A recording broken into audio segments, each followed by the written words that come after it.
मित्रों देखिए, आप लोगों में से कई लोग मुझसे कई बार ये बात पूछ चुके हैं कि भाई हमारी एज थोड़ी ज़्यादा हो गई है और अब हम स्टूडेंट वीज़ा में नहीं रिस्क लेना चाहते, नहीं आना चाहते हैं, या हमें वहाँ इंडिया से बैठ करके, अपनी कंट्री से बैठ करके कोई ऐसी जॉब नहीं मिल रही जो हमें वर्क वीज़ा मिल सके और डायरेक्ट पीआर भी नहीं मिल रहा है, थोड़ा एज की प्रॉब्लम, ये वो बहुत सारी प्रॉब्लम्स बता रहे हैं लोग। तो हमारे लिए कोई सजेस्ट कीजिए ऐसा वीज़ा जिस वीज़ा में आ करके मतलब आसानी से हमें वो वीज़ा प्राप्त हो सके। तो मुझे लगा कि चलो ठीक है, और एक वीज़ा के बारे में, मैं उसी वीज़ा के बारे में बात कर रहा हूं। और इस वीज़ा का जो अपडेट आता है वो अगस्त में ही आता है। मतलब उसमें कौन कौन से ऑक्यूपेशंस होंगे वो पूरी लिस्ट सभी स्टेट्स की इसी महीने में आती है। और क्या कैसे हैं सारे डिटेल्स बताता हूं, इसलिए वीडियो को स्किप मत करिएगा, वीडियो को लास्ट तक देखिएगा।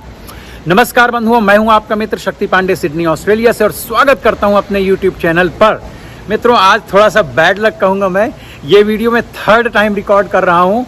एक बार तो मैंने दो बार कार में बैठ करके रिकॉर्ड किया तो पता नहीं, पहली बार कुछ टेक्निकल प्रॉब्लम हुई, ऐसा कभी नहीं होता। दूसरी बार किया तो पूरा वीडियो रिकॉर्ड हो गया लेकिन साउंड नहीं रिकॉर्ड हुआ।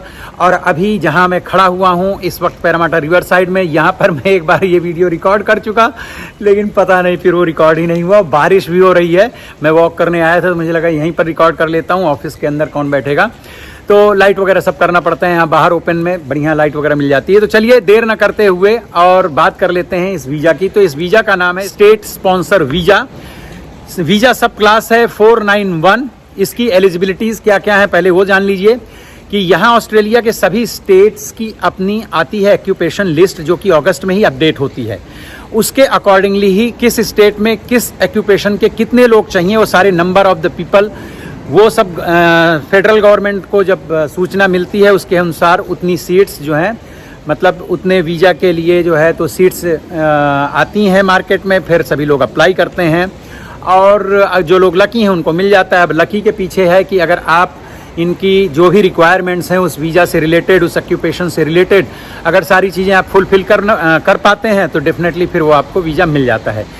तो इसकी अगर हम सबसे पहले एलिजिबिलिटी चेक करें तो सबसे पहली बात तो यही है कि इनकी जो एक्यूपेशन लिस्ट होती है सभी स्टेट्स की, तो उस लिस्ट में आप चेक कीजिए कि क्या आपका एक्यूपेशन इनकी उस लिस्ट से मैच करता है। अगर मैच करता है तो मतलब आपकी जो एजुकेशन है उस लिस्ट में दिए गए एक्यूपेशन के फील्ड की ही होनी चाहिए और कम से कम 3 से 4 साल का या 5 साल का, मतलब अबाउट 3 इयर्स का आपका उसी फील्ड का वर्क एक्सपीरियंस भी होना चाहिए। तो पहली एलिजिबिलिटी तो ये है। दूसरी है कि मेडिकली आपको फिट होना पड़ेगा, क्योंकि इसमें मेडिकल एग्जामिन होता है और कहीं से भी आप मेडिकल नहीं करवा सकते हैं। जब आप प्रोसेस करेंगे तो आपको ऑस्ट्रेलियन गवर्नमेंट के द्वारा, इमिग्रेशन डिपार्टमेंट के द्वारा उन डॉक्टर्स और उन मेडिकल सेंटर्स की लिस्ट मिल जाएगी जो ऑथराइज्ड हैं इनका मेडिकल करने के लिए। वो प्रोफेशनली उनको पता है कि ऑस्ट्रेलियन गवर्नमेंट को आपका मेडिकल में क्या क्या चेक करना है, कैसे करना है, वो सारी चीज़ें करके फिर वो भेजते हैं। तीसरी तो इसके लिए आपको फिजिकली फिट भी होना चाहिए, तो आप कोशिश करें कि अपने आप को फिजिकली मेंटली हर तरह से फिट रखें। एलिजिबिलिटी के लिए कि आपको मेडिकल के साथ ही साथ इंग्लिश का एग्जाम देना पड़ेगा, और मैं हमेशा कहता हूं कि केवल टूरिस्ट वीजा के लिए अगर आप आते हैं तो इंग्लिश का एग्जाम नहीं होता। अदरवाइज किसी भी तरह का ऐसा वीज़ा जिसमें आपको यहाँ पर वर्क करने की परमिशन चाहिए होगी उसमें इंग्लिश की रिक्वायरमेंट 100% होती ही है। हाँ, अब वो इंग्लिश की रिक्वायरमेंट कम ज़्यादा हो सकती है। अगर इसको हम बैंड के माध्यम से समझना चाहें तो इस वीज़ा के लिए मिनिमम 6 बैंड्स की जो है तो ज़रूरत होती है, और उसके ऊपर और आपके एक्यूपेशन के साथ भी डिपेंड करता है कि हो सकता है किसी एक्यूपेशन में 6 बैंड्स नहीं, 7 बैंड ईच चाहिए होगा, या 8 बैंड्स भी हो सकता है रिक्वायरमेंट हो। लेकिन यहाँ जो टेक है, यहाँ जो समझने जैसी बात है कि मान लीजिए आपके एक्यूपेशन में 6 बैंड की ज़रूरत है, लेकिन अगर आपने अच्छे से पढ़ाई कर रखी है और आपने इंग्लिश का एग्ज़ाम दिया, आइल्स का एग्ज़ाम दिया और उसमें आपके 7 बैंड ईच आ गए या 8 बैंड ईच आ गए, तो उससे फ़ायदा क्या होगा कि अगर आपके 7 बैंड ईच आ गए तो आपको 10 पॉइंट एक्स्ट्रा मिल जाएंगे इंग्लिश के, क्योंकि इसमें आपको मिनिमम कितने पॉइंट्स चाहिए एलिजिबिलिटी के लिए, 65 पॉइंट्स। तो इनका पॉइंट सिस्टम है जिसमें आपकी उम्र, आपका एजुकेशन, आपका फील्ड, तमाम सारी चीज़ें मिला करके वो पॉइंट्स आपके बनते हैं। और अगर आपने 8 बैंड अचीव कर लिए तो आपको 20 पॉइंट्स मिल जाएंगे। तो सोचिए कितना बड़ा जंप होता है। अच्छा हाँ, एक बात और बता दूं कि चूंकि कंपटीशन इतना ज़्यादा है किसी भी तरह के वीज़ा में आप जाएं, स्टूडेंट्स की बात अभी नहीं कर रहा हूँ, हालांकि स्टूडेंट्स में भी बहुत ज़्यादा कंपटीशन है। पर्टिकुलर इस 491 स्टेट स्पॉन्सर वीज़ा की अगर बात करें तो इसमें भी कंपटीशन बहुत ज़्यादा है। तो अगर आपके 65 पॉइंट्स आते हैं तो बहुत खुश मत होइए, खुश तो हो जाइए, क्योंकि उन्होंने एक बॉर्डर लाइन रखी हुई है। अगर थोड़े से पॉइंट्स आप इंग्लिश में ज़्यादा बैंड्स ला करके या दूसरे माध्यमों से अगर आप इंक्रीज़ कर लेते हैं तो आपका कंपटीशन थोड़ा सा इजी हो जाएगा कि 65 मिनिमम है भैया, आपके 70 आ गए, 75 या 80 या 90, तो मतलब जितने भी ज़्यादा आप कर लेंगे उतने आपके चांसेस बढ़ जाएंगे। लेकिन यहाँ फिर से मैं कहूँगा कि घबराने की ज़रूरत नहीं है। अगर आपका ऑक्यूपेशन बहुत यूनिक है, बहुत डिफरेंट है, बहुत रेयर है, जिसमें कम से कम एप्लीकेशंस आते हैं, तो आपके चांसेस इंक्रीज़ हो जाते हैं, बढ़ जाते हैं, आपको वीज़ा मिलने के चांसेस बढ़ जाते हैं। फिर आपको अपना स्किल असेसमेंट भी करवाना पड़ेगा। यहाँ डिफरेंट मैंने लास्ट वीडियो में भी ये बात बताई थी कि डिफरेंट ऑक्यूपेशन के हिसाब से, एजुकेशन के हिसाब से डिफरेंट बॉडीज़ हैं इस देश की जो ऑथराइज्ड हैं, उनके माध्यम से आपको अपना स्किल असेसमेंट करवाना पड़ता है। सबसे पहला काम यही होता है। जब आपका स्किल असेसमेंट पॉजिटिव आता है, यानी आपके फेवर में आ जाता है और आपके पास में इंग्लिश के आपके बैंड्स हो जाते हैं और आपके पास में वर्क एक्सपीरियंस का सर्टिफिकेट होता है जो आप अपने एम्प्लॉयर से लेते हैं, और फिर होता है आपका पीसीसी मतलब पुलिस क्लियरेंस सर्टिफिकेट, उसकी भी आपको आवश्यकता पड़ेगी। तो उसके लिए आपको चाहिए कि आप किसी तरह के क्राइम, ड्रग्स और इन सब फालतू की चीज़ों में इन्वॉल्व ना हो, ताकि आपका पुलिस क्लियरेंस सर्टिफिकेट आराम से मिल सके, मतलब आपका कैरेक्टर सर्टिफिकेट आपको आराम से प्राप्त हो सके। आपका स्किल असेसमेंट होगा और जब आपका स्किल असेसमेंट पॉजिटिव आएगा, आपके फेवर में आएगा, उसके बाद ही आप सबसे पहले अप्लाई करेंगे उस पर्टिकुलर स्टेट में expressions of interest. Expressions of interest आप अप्लाई करेंगे अपने पॉइंट्स के आधार पर। जब ये सारी चीज़ें आपके हाथ में होंगी, 65 अबाव आपके पास पॉइंट्स होंगे, तब आप एक्सप्रेशंस ऑफ इंटरेस्ट अप्लाई करेंगे पर्टिकुलर स्टेट को। तो स्टेट आपके एप्लीकेशन को एक्सेप्ट करता है नहीं करता है, इट्स डिपेंड ऑन देम। जब एक बार एक्सेप्ट कर लेगा तब फिर वो आपको परमिशन देगा, यहाँ की गवर्नमेंट को भी बोलेगा कि भैया हाँ हमको ये व्यक्ति चाहिए, ये ऑक्यूपेशन हमारे यहाँ पर इसमें ज़रूरत है। तो आप जब एक बार यहाँ से आपको पॉजिटिव रिजल्ट मिल जाता है तो विद इन 60 डेज फिर आपको फाइनली अपना वीज़ा अप्लाई करना है। वीज़ा अप्लाई करते समय 2,80,000 के आसपास आपकी फ़ीस होगी, और अगर आपका पार्टनर भी है, मतलब आप हस्बैंड या आपकी वाइफ हैं, तो उनका भी वीज़ा फ़ीस लगेगी, बच्चों की भी लगेगी, और थोड़ा सा अमाउंट अलग अलग होंगे। फिर आपको फ्लाई करने के लिए, टिकट के लिए भी पैसे चाहिए रहेंगे, और आप यहाँ आएँ तो महीने, 2 महीने, 3 महीने आपको शुरुआती दौर पे सर्वाइव करने के लिए भी पैसे रहेंगे। तो आप बजट का अंदाज़ा लगा लीजिए कि कितना आपको बजट लगेगा। और एक बार जब सारा बजटिंग वगैरह हो जाएगा, आपका वीज़ा वगैरह आ जाएगा, फिर आप यहाँ पर ट्रैवल कर सकते हैं। अब इसमें और कंडीशंस क्या हैं? इस वीज़ा को आप ये समझ लीजिए कि नेक्स्ट टू पीआर है। नेक्स्ट टू पीआर का मतलब ये है कि ये 5 साल का वीज़ा लगेगा, और इस वीज़ा में आपको बेसिक कुछ सुविधाएं भी गवर्नमेंट देती है, जैसे कि आपको मेडिकेयर कार्ड वगैरह देगी। अगर आपके बच्चे स्कूल जा रहे हैं तो आपको स्कूल में, जैसे ओवरसीज स्टूडेंट, ओवरसीज जो लोग भी आते हैं वर्क वीज़ा वगैरह में, उनको फुल फीस वगैरह $5-6 हज़ार डॉलर साल की बच्चों की भरनी पड़ती है। आप उससे जो है तो एग्जाम्प्ट हो जाएंगे, उसमें आपको फ़ायदा हो जाएगा। मेडिकेयर का बहुत खर्चा होता है, अगर आप प्राइवेट इंश्योरेंस लेते हैं तो मेरे ख्याल से $250-300 पर मंथ आपको उसका इंस्टॉलमेंट, मतलब जो भी है उसका फीस देना पड़ता है। अगर फैमिली है तो ज़्यादा देना पड़ता है, उससे आपकी बचत हो जाएगी, क्योंकि आपको मेडिकेयर कार्ड मिल जाएगा। कंडीशन ये है कि आपको उसी पर्टिकुलर स्टेट के रीजनल एरिया में रहना पड़ेगा, जो 5-6 यहाँ के बड़े शहर हैं, सिडनी, मेलबर्न वगैरह टाइप के, वहाँ आप नहीं रह सकते हैं जब तक कि आपको पीआर नहीं मिलता है। उसके बाद आप चाहें तो जा सकते हैं।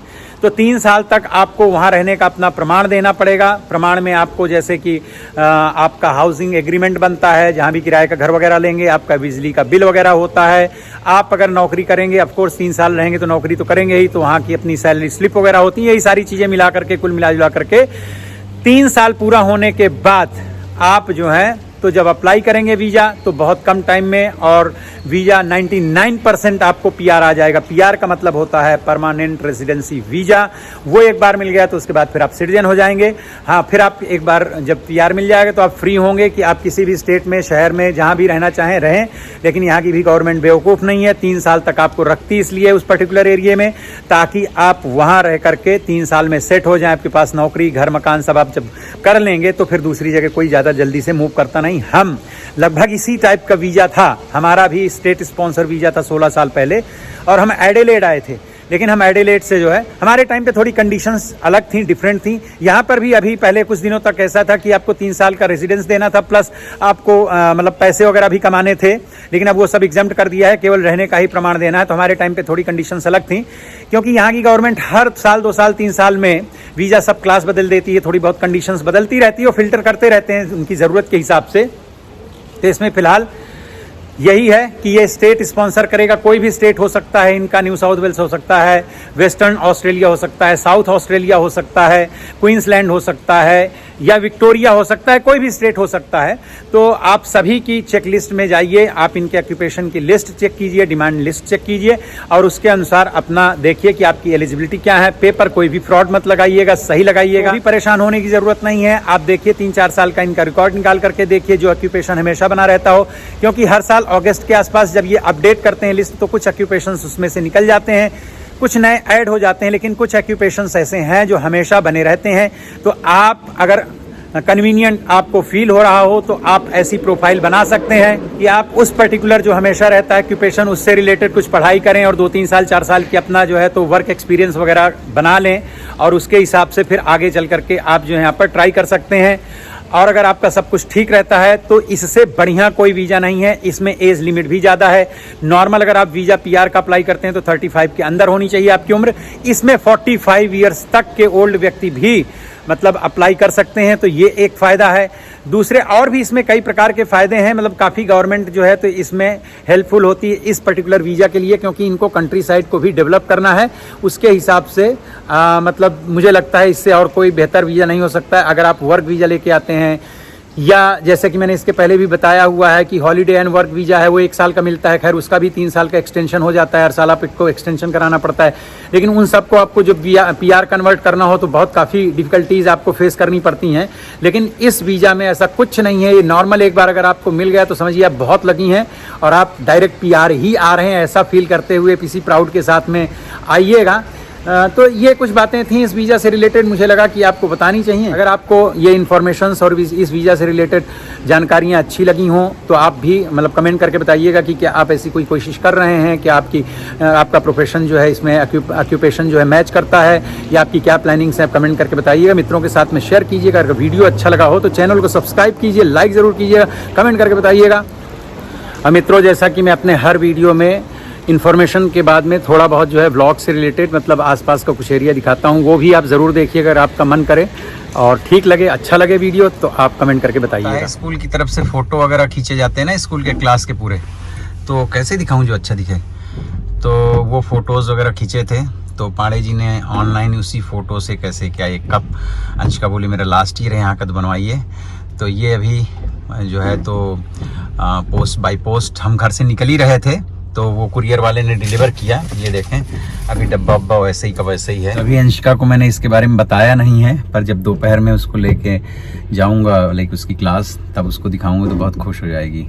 बच्चे हैं, छोटी छोटी चीज़ों से खुश हो जाते हैं और हर इंसान को मुझे लगता है कि छोटी छोटी खुशियों में खुश होने की आदत डालना चाहिए, क्योंकि ज़िंदगी में बहुत बड़ी कोई अच्छी बात बनेगी जीवन में तभी हम खुश होंगे, ऐसा नहीं होता है। तो मेरी फ़िलॉसफी, मेरा दर्शन शास्त्र तो यही कहता है कि छोटी छोटी बातों में भी खुश हो लेना चाहिए। और छोटी खुशियाँ जब एक साथ सिमटती हैं, साथ में आती हैं आपके जीवन में, तो फिर बड़ी खुशियाँ भी आई जाती हैं। तो हमेशा होप रखिए, उम्मीद रखिए, पॉजिटिव रहिए। लाइफ में मैं बड़ा पॉजिटिव व्यक्ति हूँ। ज़्यादातर कोशिश ये करता हूँ कि हमेशा सकारात्मक सोचूं, चाहे अपने बारे में हो, किसी और के बारे में हो। बस खुश रहने की आदत डालें। Be happy in your life. मित्रों देखिए, मैं जा रहा हूँ अंशिका के स्कूल। तो अंशिका के स्कूल जाने के पीछे कारण क्या है इस वक्त बजे हैं लगभग 10:30 बज रहे हैं। वैसे तो 10 बजे का टाइम दिया था। आज है अंशिका के स्कूल में बुक परेड मतलब ये समझिए कि उनको एक तरह से थीम दी जाती है, उसमें बच्चे सब ड्रेसअप होते हैं और परेड करते हैं। मतलब हर क्लास की परेड होती है। वैसे नॉर्मल डेज़ में तो काफ़ी अच्छी हुआ करती है, क्योंकि हम मतलब हर साल ही लगभग एक बार आकर के और अटेंड करते हैं। मैं एंटर हो गया, ये अंशिका के स्कूल का ऑफिस वगैरह है। लेकिन मैं आपको एक सिडनी की अपडेट देता हूँ। वीज़ा वगैरह के बारे में तो मैं अपडेट करता ही रहता हूँ आप लोगों को, और आप देखते हैं, काफ़ी पसंद करते हैं, उस सब के लिए बहुत बहुत धन्यवाद। लेकिन मित्रों, इतना गंदा वाला, इतना बेकार वाला वेदर मैं इतने साल से रह रहा हूँ सिडनी में कभी नहीं देखा। पिछले 1.5 महीने से कॉन्स्टेंटली नॉन स्टॉप बारिश हो रही। नॉन स्टॉप मीन्स किसी दिन एक आध दिन बंद हो जाती, पर पिछले 3 दिन से तो लगातार रात दिन बारिश हो रही है ना। इतना गंदा सा मौसम करके रखा हुआ है। तो ये बुक परेड यहाँ पे होती थी, ओपन एरिया है यहाँ पे। अब वहाँ नहीं तो अंदर इनका जो है हॉल है, वहाँ करेंगे बच्चे। तो बारिश की वजह से मन तो था नहीं, और ये लोग भी पहले तो बोल रहे थे हम जूम में कर लेंगे कैसे क्या। तो छोटा है हॉल, मतलब जो परेड वगैरह तो थोड़ा ओपन एरिया में होना चाहिए। वैसे मैं आपको बता दूं ये पब्लिक स्कूल जो है 1918 मतलब 1918 का बना हुआ है। तो अब कितने 7 ईयर्स इधर के हो गए, तो 107 साल पुराना स्कूल है। लेकिन सब बिल्डिंग वगैरह इसमें कई नई बन चुकी हैं। आपको पीछे शायद ये दिख रहा होगा ना, 1918 पीछे लिखा था। और ये देखो, ये यहाँ पे सब पूरा नया निर्माण हुआ है। यहाँ पे इसके इस शेड के नीचे करते थे, लेकिन अब वहाँ पानी वानी भर गया है। हमेशा आते हैं पेरेंट्स, लेकिन आज उतने नहीं आएंगे। ज़बरदस्त बंद होने का नाम ही नहीं ले रही है। ये चीज़ें हैं बंद हुआ। देखिए मैं यहीं से दिखाऊंगा, अंदर पता नहीं वो रिकॉर्ड करने देना कि दें। ये वाली अभी इस वक्त जो है ये वाली क्लास दिख रही है, क्लासरूम ये जो है अंशिका का है। अंशिका इसी में है इस समय। लास्ट ईयर तक वो बड़ी वाली जो नई बिल्डिंग बनी है उसमें थे। तो ये तो सब शिफ्ट वगैरह करते रहते हैं। हार्डली पेरेंट्स आए, मेरे सामने है। अब आप देख सकते हैं सामने जो है ये इधर ये बिल्डिंग है, और ये देखो पेंसिल्स वगैरह बनी हैं बच्चों की। और ये है कुछ मज़ा नहीं आने वाला है। बच्चे बेचारे इतने उत्साह से अंशिका वगैरह को सब इस बार क्या उनका कॉन्सेप्ट था, मुझे लगता है हैरी पॉटर। तो देखो कुछ है ही नहीं है। लुक, ये हैं बच्चे देखिए। और अंशिका है कि नहीं है, कहाँ है, गॉड नोज। कुछ दिख तो रहे नहीं है।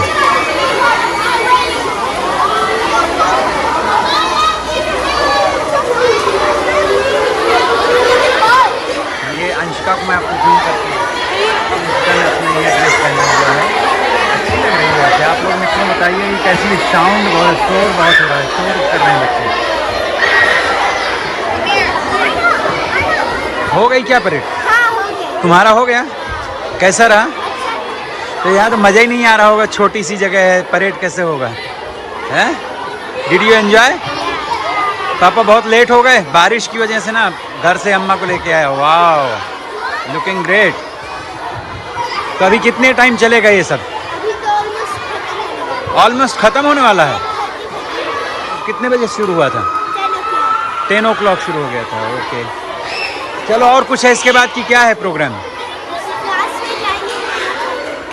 क्लास में जाना है। अच्छा, ये है हमारी रिक्की रानी। ये क्या बनी हो आजकल? हाँ, हैरी पॉटर का ये कैरेक्टर है ना। हाँ। तो ये हर साल का होता है, अभी कुछ ना कुछ लाना वगैरह पड़ता है। तो तुम्हारी टीचर कहाँ है? अंदर बैठी है। और ये जो बाल सफ़ेद और वो कलर किए हुए है, क्या नाम है टीचर का? Miss Jackson. Miss Jackson. जो भी है, चलना है तुमको छोड़ने क्लास तक? नहीं, तुम्हारा अम्ब्रेला कहाँ है?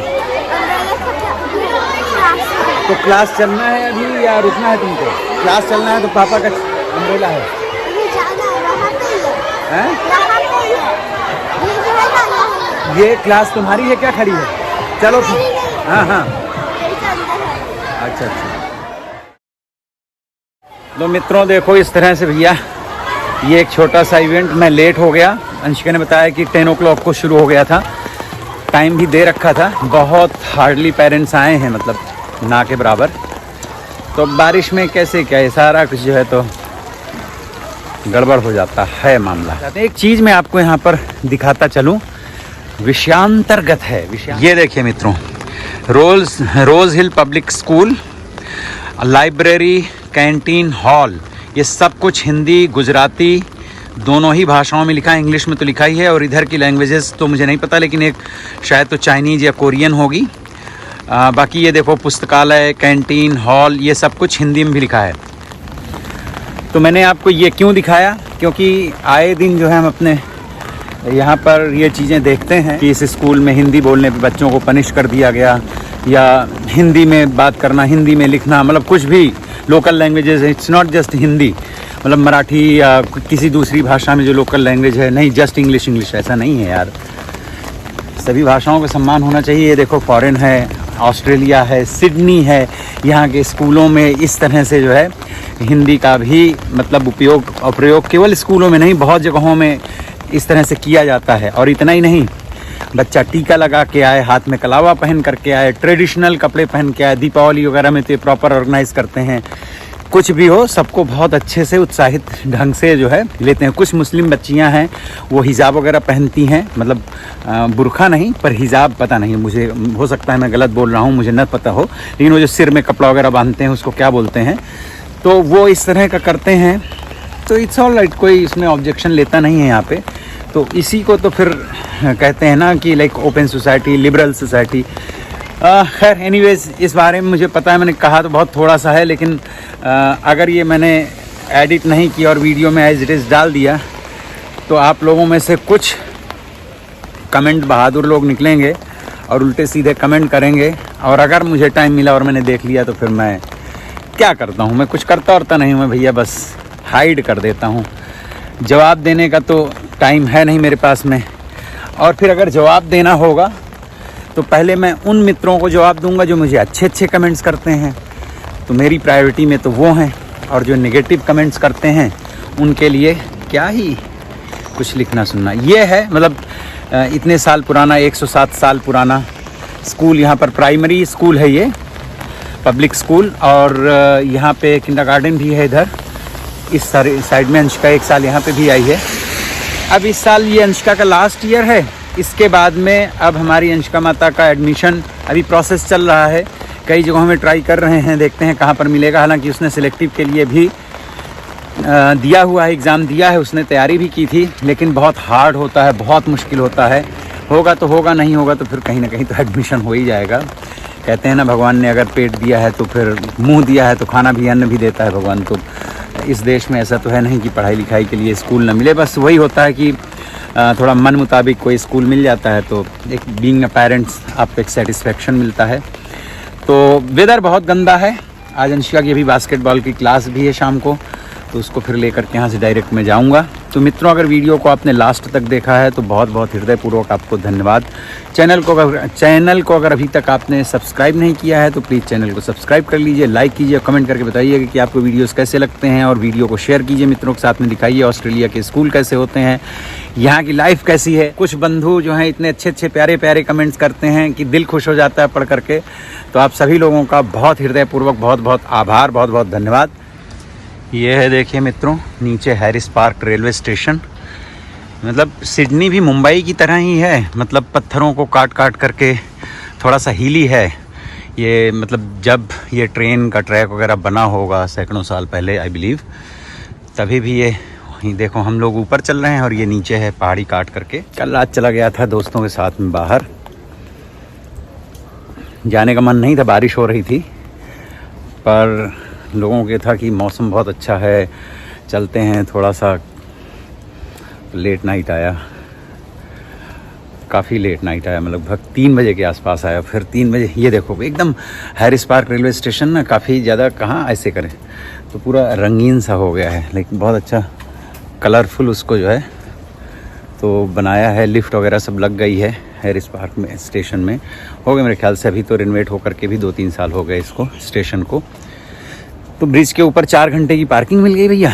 4 घंटे बाद वैसे भी मुझे निकलना है, तो ये मैं बता रहा था कि नाइट में ना बाहर जाना, फिर सुबह उठने में दिक्कत होती है, लेकिन आदत ऐसी बॉडी क्लॉक बन गई है 5 बजे की। उठ करके मैंने पूरी प्रॉपर एक्सरसाइज वगैरह की है, और कुछ लोगों का प्लान है कि आज भी चलते हैं। आज तो मैं नहीं जाऊंगा, आज तो मैंने मना कर दिया है। मैंने बोला कल फ्राइडे है, फ्राइडे नाइट आप लोग बताना। अच्छा, आप लोग अगर सिडनी रहते हैं कि कभी आप जाते हैं नाइट वाइट में, लाइक नाइट क्लब वगैरह जाते हैं कि नहीं जाते हैं, और आपको नाइट लाइफ सिडनी की कैसी लगती है। और कल फ्राइडे है तो कल फिर शाम को घूमेंगे, टहलेंगे और देखेंगे कहाँ बैठेंगे, कहाँ जाएंगे, क्या करेंगे, इट्स डिपेंड। बट फ्राइडे थोड़ा सा ज़्यादा अच्छा लगता है आप लोग भी अपना ध्यान रखिए, काम कीजिए, मस्त रहिए, कमाइए खूब पैसे, एंजॉय करिए और अपना बहुत ध्यान रखिए। मिलता हूँ फिर किसी दूसरे वीडियो में। Take care and bye bye.